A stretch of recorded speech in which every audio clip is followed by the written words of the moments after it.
let's talk about your book, Year of Yes, 10th year anniversary edition. Yes. Yes.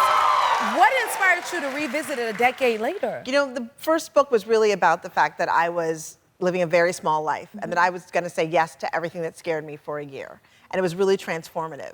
And then as we came to the 10th anniversary, I started to think about how much different I am even since the book. It's been 10 years since that book. I'm living a completely new life. So I've said a whole bunch of new yeses, and I wanted to write about it. Wow. So do you think the yeses help make your life that much more different today? I think the yeses have improved my life so much. Like, we live so much by fear and what we doubt we can do. Right. And saying yes really allowed me to overcome those fears and to stop doubting and just take the leap. Wow, we gotta take the leap, y'all. Y'all hear that?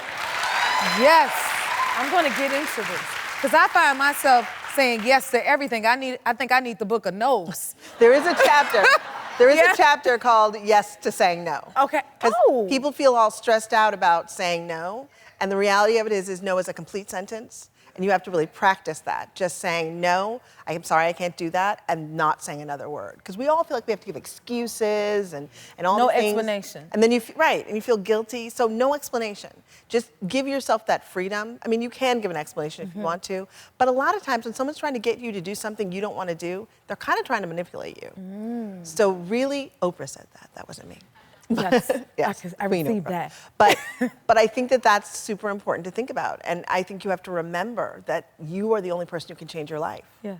Yeah. Thank you for that. Yeah. I'm receiving every bit of that. That was a life class, like a master class right there. You just gave us.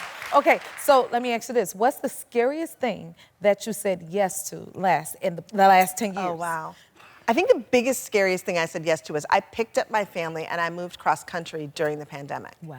And that was, I didn't know anybody in the town I was moving to really. I knew like 1 or 2 people. I just made this leap that felt like it would be good for my daughters and good for me, and it turned out to be spectacular.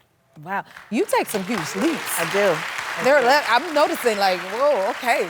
That's awesome. Okay, so in your book, this really hit home for me.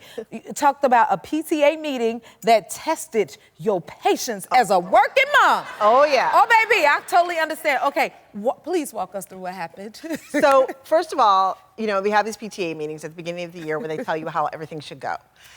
I'm always irritated that they happen during the day when working moms are at work and have to figure out how to get there, number 1.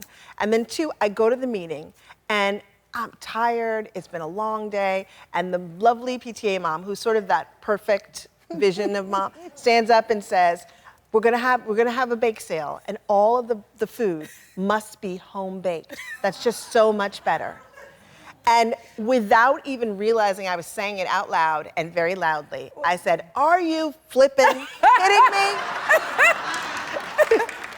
It would get you to that place. It was one of those moments, and everybody looked at me, and I thought, well, that's how I feel. But I just felt like, you know, if I want to buy cookies in the store and bring them, those are still home bought. They're home bought cookies. They may not be home baked, but they're home bought. Yes. Yeah.